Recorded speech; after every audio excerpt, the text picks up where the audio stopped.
Hello guys, welcome back to the channel. Now I am going to continue here reading this book, The World of Cyberpunk 2077. Last time I read the introduction. Now I'm going to read through chapter 1. Now this chapter has 6 sections to it. It's pretty long, I think. So I'm going to try and get through it as fast as I can. Now, I'm not the best reader, but so bear with me as I read through this whole thing. Wow, yeah, it's very long. Well, anyway, we're going to start here with chapter 1. The chapter 1 is titled The Modern World, and the first section is titled The Collapse. Now, here in the book we have in red a disclaimer. It says, disclaimer, due to the widespread corruption of the net and the major loss of stored data during the 4 corporate wars, most of the information in this article should be taken with a grain of salt. The 4th corporate war ended the world as we knew it, leading to civil upheaval, the collapse of nations, megacorporations, and the global economy. Be aware that data retrieved from the old net might be significantly corrupted, and some facts cannot be consistently corroborated from multiple sources. We present this information in the hope of shedding some light on those events. Have a good time and hail to the free net, friends. Okay, the collapse. And we have a quote here that says, as the companies gained unfettered access to the world's natural resources, environmental collapse and climate change were inevitable. Okay, now it starts. The collapse of the old USA was one of the major world events of the 21st century.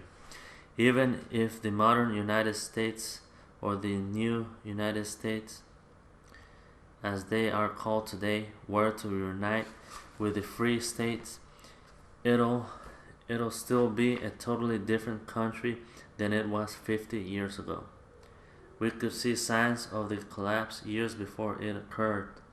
The first 3 corporate wars fought between the years 1990 and 2016 strengthened the position of the megacorporations, giving them more authority than most world governments, and the US was no exception.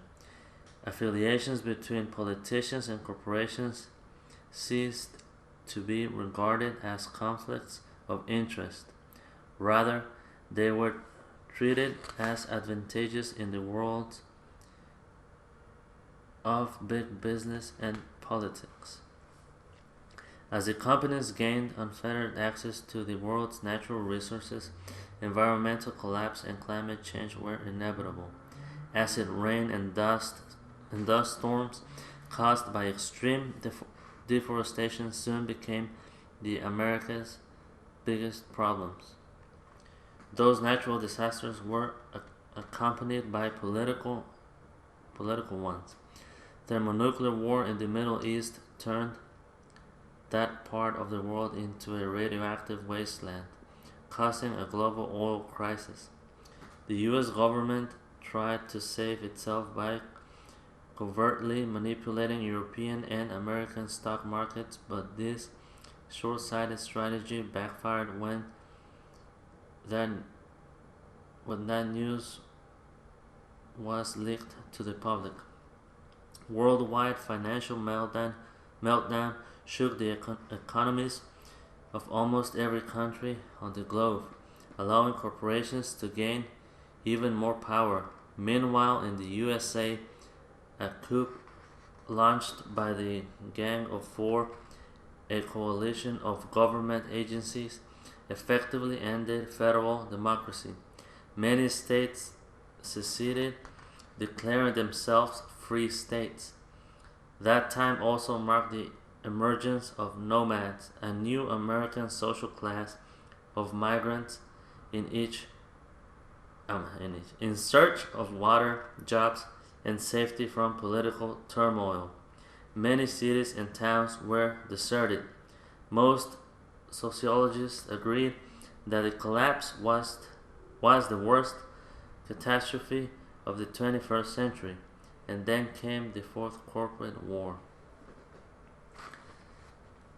Okay, and it shows an image here of sandstorms decimated rural settlements across the continent, turning many of them into abandoned ghost towns. Okay. Now we're going to the Fourth Corporate War. Now I have here a quote that says by June of 2022, Militech and Arasaka decided that niceties and subtlety were altogether no longer necessary, and the conflict reached the third stage, called the Hot War. Okay, the Fourth Corporate War began as a race between two rival aquatech agencies. In late 2021, two oceanic exploitation corporations, CINO Corporation, Internationale Nauticale et Océanique, the hell is that French? And OTEC, Ocean Technology and Energy Corp, vied for control over the remains of a third corpo, IHA, International Handelsmarine, whatever.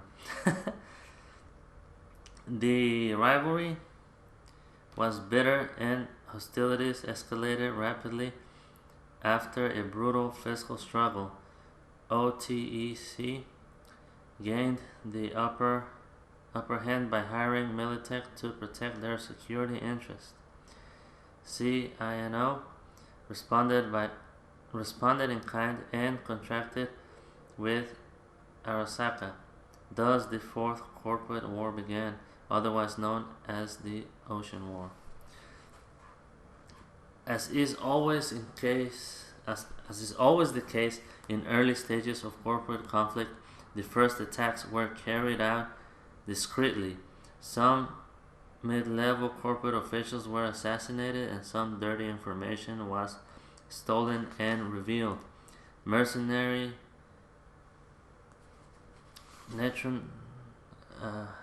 netrunners were hired by both sides, and they made dozens of attacks on data caches and stock holdings, which wrought chaos on the global economy.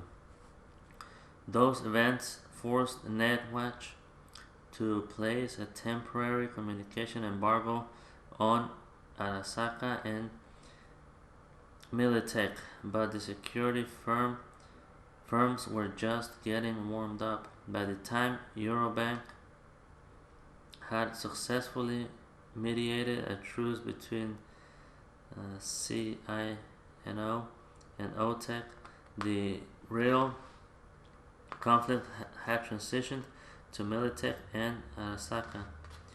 By early 2022, a new struggle between the security giants had begun, known today as the Shadow War. This marked the second stage of the Fourth Global Corporate War. Conflict during the Shadow War phase was more overt and brutal. Mercs and edge runners flocked to the banners of both security corporations, executing covert ops and raids on military and research facilities. Despite the visceral nature of the conflict, the deadliest battle actually occurred on the net when corporate and mercenary netrunners released a new generation of devastating viral programs upon each other. Some of the code continued to operate long after the death of its creators, leaving vast areas of the net irreparably dark and dangerous. By June of 2022, Militech and Arasaka decided that niceties and subtlety were altogether no longer necessary, and the conflict reached the third stage, called the Hot War. Fighting between the two military corporations escalated to full-scale war.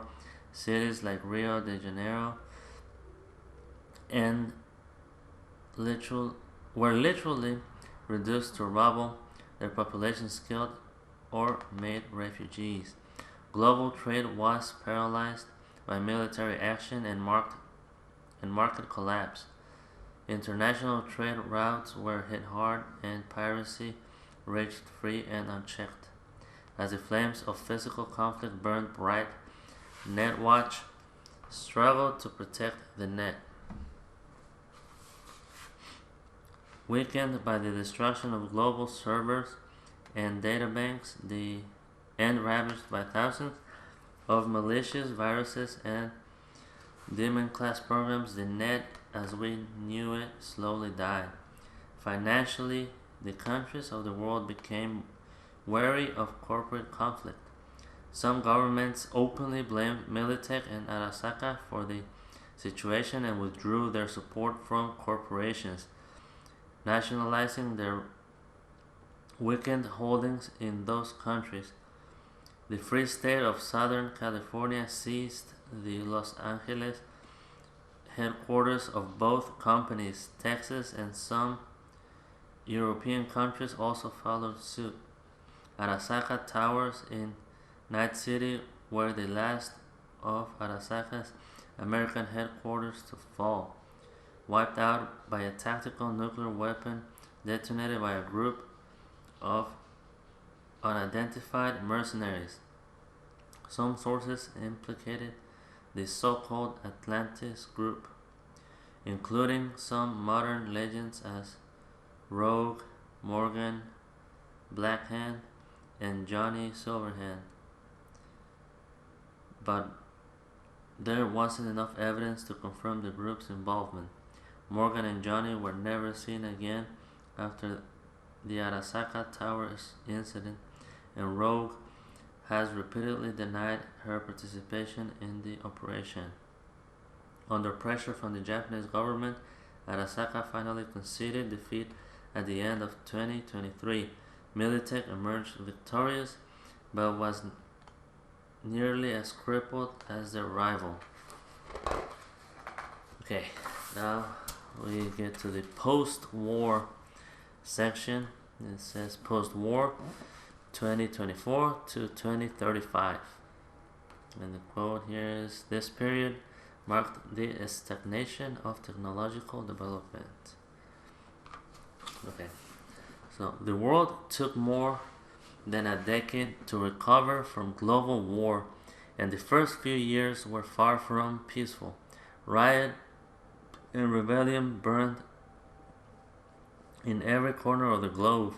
South America was still in political turmoil, and countries in Europe and Asia attempted to revive global trade by regulating the surviving corporations in order to re-establish government control over years of corporate hegemony. Okay. In the United States, President Elizabeth Cress declared martial law in the parts of the country that remained under executive control. Arasaka was consequently held responsible for the detonation of the nuke that had destroyed the center of Night City, but rumors persisted that the Militech Corporation had funded the mysterious strike team and supplied them with the portable nuclear device. Society demanded an explanation, and President Cress exploited that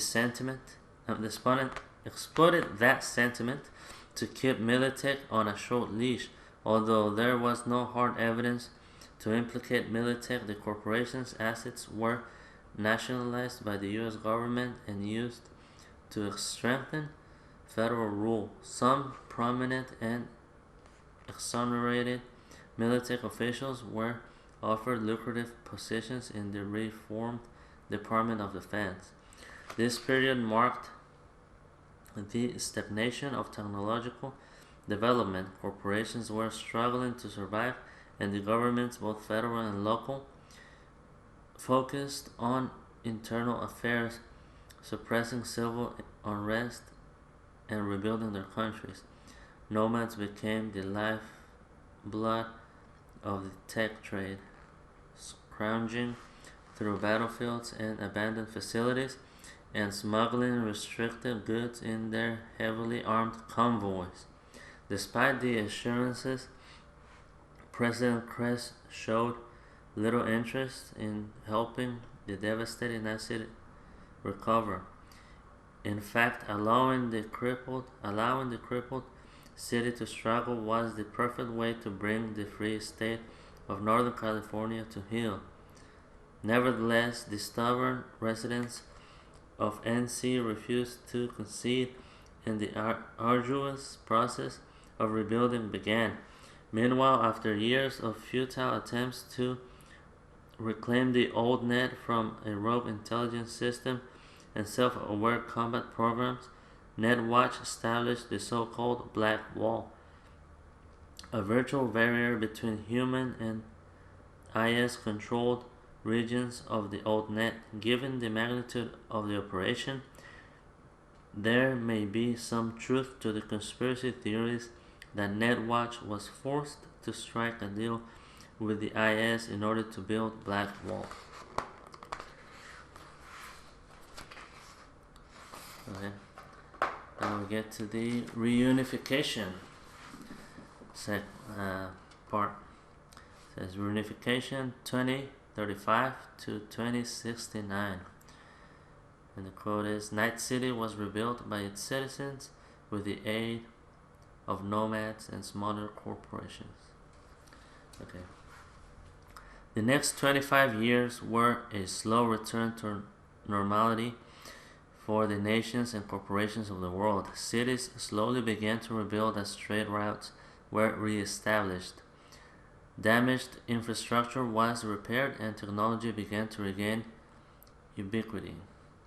In the USA, many cities that were abandoned during the collapse of 1990 to 2016 were rebuilt and repopulated with government and corporate oil.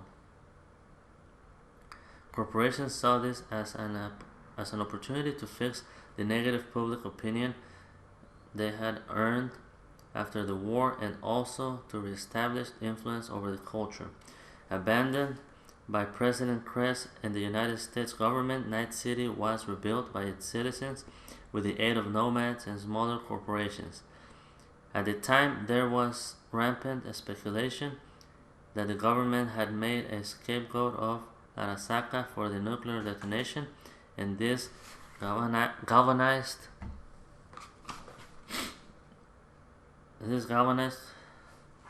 corporations' tendencies toward sovereignty. It was the common opinion that citizens would prefer to see the return of the Asian security giant than submit themselves to federal rule. Conversely, the situation in Europe did not go as well for the old mega corporations. The established players, weakened by war, were contested by new upstarts that were backed and controlled by European national governments.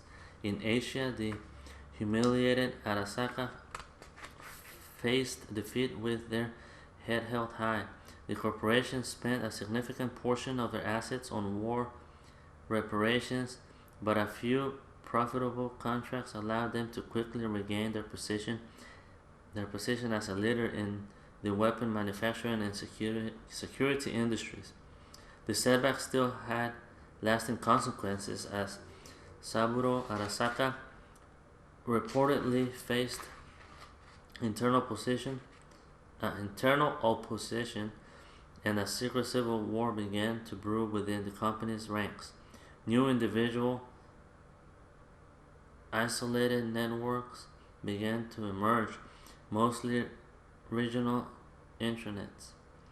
The few connections between them were carefully controlled and closely supervised by NetWatch, but their authority was significantly limited in Europe and Oceania.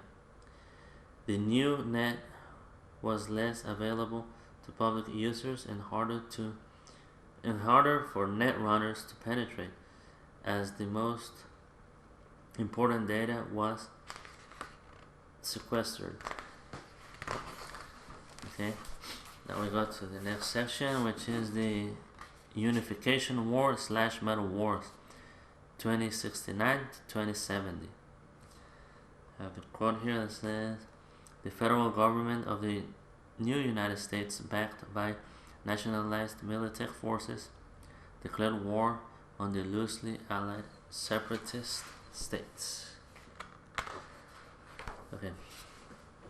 At the end of 2069, the recently elected President Rosalind Myers presented a unification program to extend federal rule over the rogue free states under the pretense of strengthening the nation.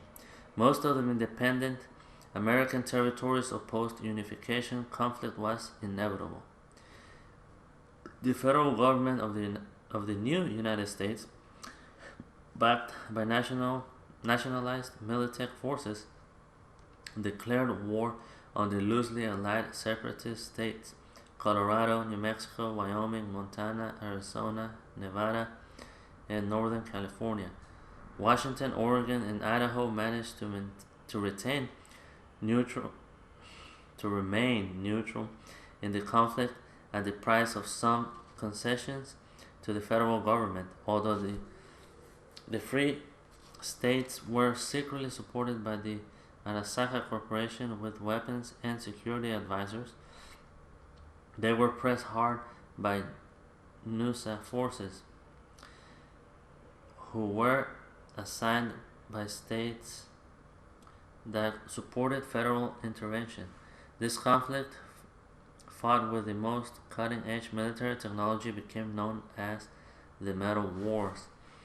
Night City avoided the fighting, but only barely. Northern and Southern California wound up on opposite sides of the war, with the South aligned with the United States government, the North attempting to remain independent from federal rule, and the people of Night City holding their breath as they awaited invasion by federal troops. In early 2070, an U.S. Army division advanced on the outskirts of the city, but invasion was prevented thanks to the quick actions of Councilman Lucius Ryan. Capitalizing on contacts made during a decade of service on the Civil Council, Ryan besieged the long-shunned Arasaka Corporation for protection. Within days, an Arasaka supercarrier arrived in Colorado Bay. Mere hours later, the NUS Army had withdrawn. Following Arasaka's open intervention, the Treaty of Unification was finally signed by the new United States and the Free States Coalition, ending the Unification War. The Free States retained their autonomy but agreed to participate in the new federal government and to cease hostilities among themselves. President Myers agreed to this solution, fearing that Arasaka's increasing involvement would result in escalating a conflict that the NUSA could not afford. The peace treaty, though unsatisfactory to all parties, was preferable to continuing the war and risking another global crisis. In the aftermath of the war, Night City was rededicated as an international free city, independent from the laws and governance of the free state of Northern California and the new United States. Night City paid for this liberty with the further increase of megacorporate influence, and as the corpos pumped money into the revitalization of the city to establish a foothold on the west coast of the NUSA.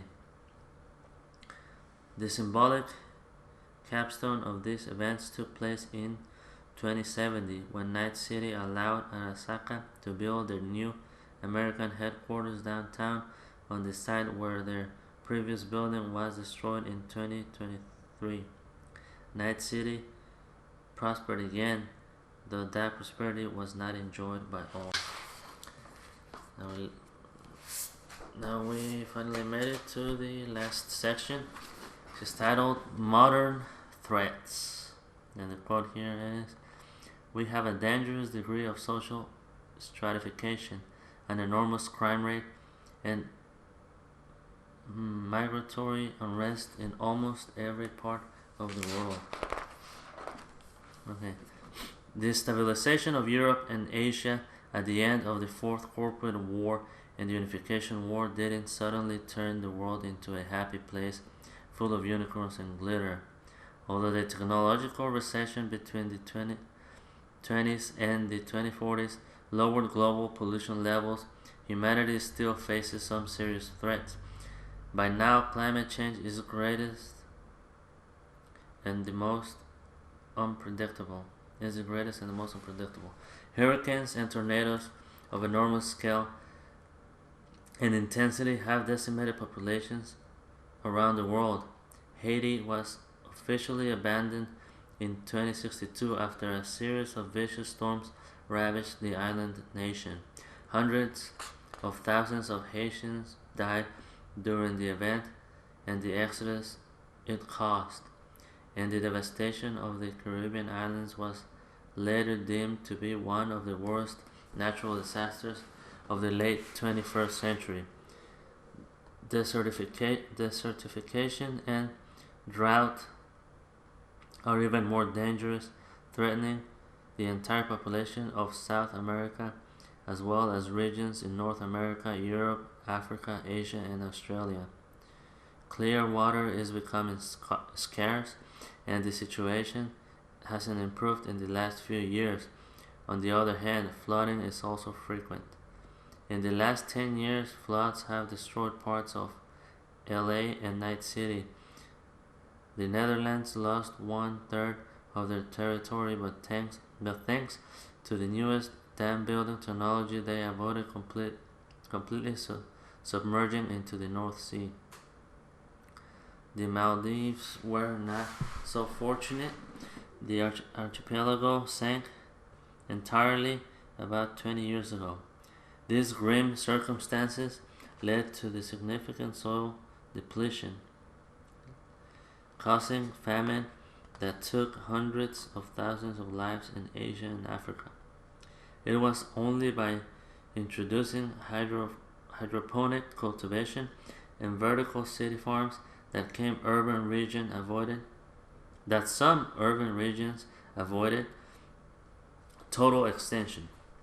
Development of cyber technologies introduced the problem of cyberpsychosis. Sufferers emotionally isolate themselves from other people until human interaction eventually becomes emotionally aggravating. The aggravation grows onto contempt and eventually violence. Although this mental illness has been recognized for half a century and many studies suggest that it's connected to the quantity of an individual's cyber augmentations, we still aren't sure what causes some individuals to be more susceptible to the illness than others. Nevertheless, cyberpsychosis remains a major health concern in our technology-dependent world.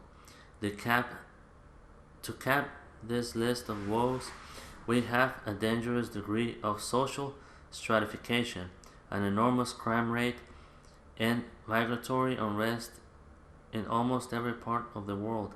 But most of you are probably already aware of that. You face it every day. things are far from being okay, and if we want to survive as a species, we need to seriously reevaluate our value system. The question is it too late for that? Okay, so that's the end of chapter 1. Don't forget to subscribe, like, and share this video. Also leave a comment if you want me to keep reading this book. If you want me to read chapter 2, leave it in the comments, and I'll get to that. Again, thank you so much for watching, and see you guys next time.